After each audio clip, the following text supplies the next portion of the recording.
Channel. Hope आप सब लोग बहुत अच्छे होंगे। जैसे कि मैंने मेरे लास्ट वीडियो में आप लोगों के साथ शेयर किया था कि मैं कमिंग ब्लॉग्स में सीए फाउंडेशन स्टूडेंट्स के लिए कुछ स्पेशल वीडियो डेफिनेटली लेकर आऊँगी। तो आज का ये वीडियो मेरे सभी जो सब्सक्राइबर्स हैं, जो व्यूअर्स हैं, सीए फाउंडेशन स्टूडेंट्स हैं, उन लोगों के लिए है। अभी रिसेंटली क्लास 12th के एग्ज़ाम्स ख़त्म हो चुकी है, सब लोग पास हो गए हैं। और जो कोई भी है जो कॉमर्स फील्ड में काम करना चाहता है या कॉमर्स फील्ड में पढ़ना चाहता है, सीए करना चाहता है, सीए फाउंडेशन के एग्ज़ाम्स देना चाहता है, वो सभी लोगों के लिए आज का ये वीडियो बहुत ही ज़्यादा यूज़फुल होगा, बहुत ही ज़्यादा इम्पॉर्टेंट होगा। एंड आई होप आप लोगों को बहुत सारी इम्पॉर्टेंट एसेंशियल इन्फॉर्मेशन इस वीडियो के ज़रिए मैं आप लोगों के साथ शेयर कर सकूँ। मैं सीए फाउंडेशन पास्ट स्टूडेंट हूँ, सीए इंटर स्टूडेंट हूँ। जो लोग मुझे नहीं जानते उन लोगों को मैं बता देती हूँ कि मैं एक सीए स्टूडेंट हूँ और करंटली मैं सीए इंटर परस्यू कर रही हूँ। लास्ट ईयर मैंने सीए फाउंडेशन एग्ज़ाम दिया था, यानी लास्ट अटैम्प्ट में जो हमारा रिसेंट लास्ट अटैम्प्ट था उसमें मैंने सीए फाउंडेशन की एग्ज़ाम दी थी। और मेरी सीए फाउंडेशन की जर्नी का ऑलरेडी एक वीडियो मेरे चैनल पर अवेलेबल है, आप लोग वहाँ पर चेक कर सकते हो। चाहे तो उसका लिंक मैं नीचे डिस्क्रिप्शन बॉक्स में दे दूँगी।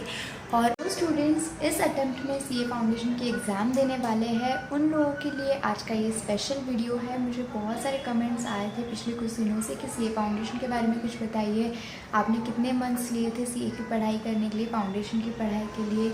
तो वो सभी चीज़ें, सीए फाउंडेशन की टिप्स, स्ट्रैटेजीज़, सीए फाउंडेशन की स्टडीज़, पेपर प्रेजेंटेशन, ये सभी चीज़ें मैं अपनी वीडियोस में आपके लिए शेयर करूंगी। तो तब तक के लिए आप मेरी वीडियो को पूरा एंड तक देखिए। और आप मेरे चैनल पर अगर नए हैं तो चैनल को सब्सक्राइब कर लीजिए ताकि आने वाले वीडियोस का नोटिफिकेशन आपको तुरंत मिल जाएगा। तो चलिए गाइस, आज का ये वीडियो मैं यहाँ पे स्टार्ट करती हूँ। सबसे पहले जो रिसेंटली सीए फाउंडेशन एग्ज़ाम आएगा, अभी तक डेट्स वैसे आए नहीं हैं।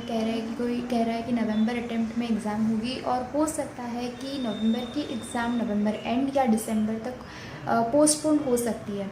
जब भी एग्ज़ाम होगी हमें प्रिपेयर रहना है ये सोच के कि नवंबर में एग्ज़ाम होने वाली है। आप सब जानते हो सीए फाउंडेशन है कि सीए फाउंडेशन में 4 पेपर्स होते हैं। एक अकाउंट्स होता है, लॉ, थर्ड पेपर होता है मैथ्स का एंड फोर्थ पेपर होता है इकोनॉमिक्स का। अकाउंट्स और लॉ कम्प्लीटली सब्जेक्टिव पेपर्स होते हैं, उसके लिए कोई एमसीक्यू वगैरह पैटर्न नहीं है। जबकि मैथ्स और economics completely MCQ based paper होता है।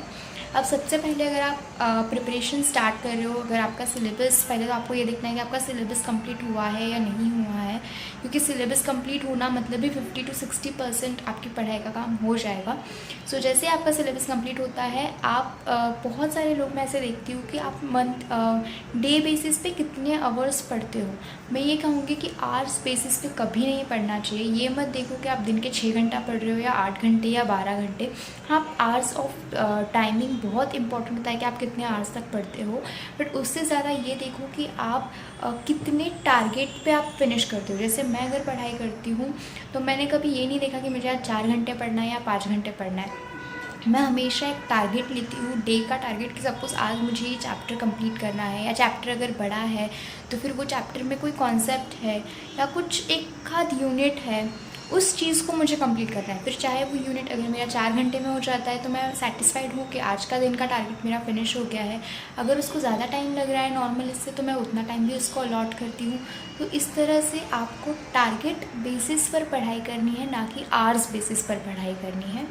और मंथली टाइम टेबल बनाना या जब आज से लेके एग्ज़ाम के दिन तक का टाइम टेबल बनाना is purely waste of time, waste of resources and it is a complete wastage. क्योंकि मैंने हमेशा देखा है, खुद ने ये एक्सपीरियंस भी किया है। मैंने कम से कम 3 से 4 बार मेरा टाइम टेबल जो है ना वो बनाया, उसको टीयर ऑफ कर दिया, फिर एक नया टाइम टेबल बनाया, क्योंकि मेरा कभी भी मेरी पढ़ाई टाइम टेबल के हिसाब से हुई नहीं। तो मैंने बाद में मेरी स्ट्रैटेजी को ही कम्प्लीटली चेंज कर दिया था और मैंने कभी भी लंबे लंबे टाइम टेबल नहीं बनाए। मैंने वीकली बेसिस पे टाइम टेबल बनाया कि ये वीक की एंड तक मेरी इतनी पढ़ाई हो जानी चाहिए। और पढ़ाई करते वक्त एक और चीज़ ये रखनी है कि जब आपका वीक एंड होगा तो आपका कोई भी एक सब्जेक्ट वो वीक में कंप्लीट नहीं होना चाहिए। आपके सभी सब्जेक्ट्स, या फाउंडेशन के 4 सब्जेक्ट्स हैं, अगर आपने चारों सब्जेक्ट्स का फर्स्ट चैप्टर लिया है तो वो 1 वीक के बाद आपके चारों ही सब्जेक्ट्स के फर्स्ट चैप्टर्स कंप्लीट हो जाने चाहिए। तो इस तरह की टारगेट बेसिस पर अगर आप पढ़ाई करोगे तो आपकी एफिशिएंसी बढ़ेगी एंड रिजल्ट्स तो आपको मिलने ही है। उसके बाद में हमें हमेशा एग्ज़ाम पॉइंट ऑफ व्यू से पढ़ना होता है। एग्ज़ाम पॉइंट ऑफ व्यू पढ़ना है, बट आगे जाके इसे प्रैक्टिकली लाइफ में यूज़ भी करना है, तो कॉन्सेप्ट्स क्लियर रखिए, वो सबसे इम्पॉर्टेंट चीज़ है। अगर आपके कॉन्सेप्ट्स क्लियर है तो एग्ज़ाम में किसी भी टाइप का क्वेश्चन आ जाए उसमें कोई प्रॉब्लम नहीं होती है। But exam point of view से अगर आपको पढ़ना है तो आप प्रायोरिटाइज कर लीजिए चीज़ों को, क्योंकि प्रायोरिटाइज करना चीज़ों को, आप प्रायोरिटी देना, कोई सब्जेक्ट्स को ज़्यादा प्रायोरिटी देनी पड़ेगी। ऑब्वियसली अगर आप मैथ्स और इकोनॉमिक्स कंपेयर करते हो तो मैथ्स के लिए प्रायोरिटी ज़्यादा होगी, इकोनॉमिक्स के लिए प्रायोरिटी कम होगी। अगर मैं अकाउंट्स में अच्छी हूँ और लॉ में थोड़ी सी वीक हूँ, या थ्योरी सब्जेक्ट्स में वीक हूँ, प्रैक्टिकल सब्जेक्ट्स में अच्छी हूँ, तो मैं अकाउंट्स और मैथ्स के लिए थोड़ी कम प्रायोरिटी दूंगी और लॉ के लिए थोड़ा ज़्यादा प्रायोरिटी दूंगी। फिर लॉ नया सब्जेक्ट आ जाता है फाउंडेशन में, तो इस तरह से आपको प्रायोरिटी देनी पड़ेगी सब्जेक्ट्स बेसिस पे। फिर आपने सब्जेक्ट को अगर प्रायोरिटी दे दी है तो वो सब्जेक्ट्स के अंदर भी अलग अलग चैप्टर्स है, अलग अलग यूनिट्स हैं, उन्हें भी प्रायोरिटी दे दीजिए। तो जो चीज़ें टॉप प्रायोरिटी में आती है उसे पहले फिनिश कर दीजिए।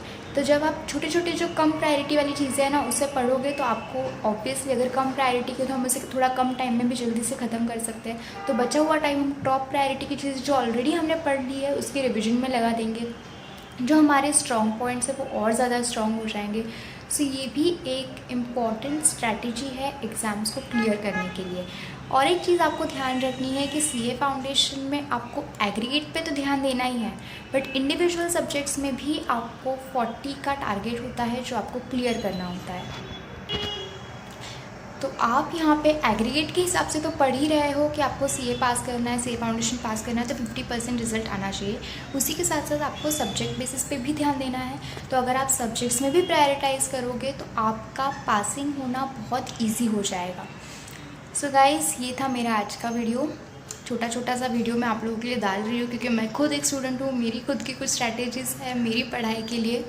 सो आई होप आपको ये वीडियो अच्छा लगा होगा। मैंने छोटा सा, बहुत थोड़ा सा इन्फॉर्मेशन आप लोगों के साथ शेयर किया है। आने वाले वीडियोस में मैं आप लोगों के साथ ये भी शेयर करूँगी कि कौन सी चीज़ें प्रायोरिटाइज़ कर ली है। जैसे अभी मैंने आपको बताया कि प्रायोरिटाइज़ करना बहुत इम्पॉर्टेंट है पढ़ाई के लिए। सब्जेक्ट प्रायोरिटाइज़ करना, सब्जेक्ट्स के अंदर के कॉन्सेप्ट्स को प्रायोरिटाइज़ करना। अब देखिए, सब्जेक्ट्स कौन से प्रायोरिटाइज़ करना ये तो आपको डिसाइड करना है, क्योंकि आपको पता है आप किस चीज़ में अच्छे हो, आपके लिए कौन सा सब्जेक्ट आपका फेवरेट है, स्ट्रॉन्ग सब्जेक्ट है, कौन सा सब्जेक्ट आपका वीक है, कौन सा सब्जेक्ट आपके लिए थोड़ा इतना आपको अच्छा नहीं लगता है। But choice doesn't help you, you have to help your own self decide, thinking everything from the point of view of examination. तो उस हिसाब से आपको चॉइस बनानी है, बट दैट डजेंट मीन्स कि choice will be dependent on your likings. It has to be dependent from the point of view of examination, right guys. So चलिए, आप आपकी चॉइसेस बना के रखिएगा। तब तक मैं नेक्स्ट वीडियो आप लोगों के लिए लेकर आऊँगी। सब्जेक्ट में हर सब्जेक्ट के प्रायोरिटी चैप्टर्स जो मेरे अकॉर्डिंग है, और आप भी आपकी लिस्ट बना के रखिएगा, तो फिर आप उससे मिसमैच कर सकते हो कि मेरे प्रायोरिटी वाले सब्जेक्ट्स और चैप्टर्स आपकी प्रायोरिटी के साथ मैच होते हैं या नहीं होते हैं।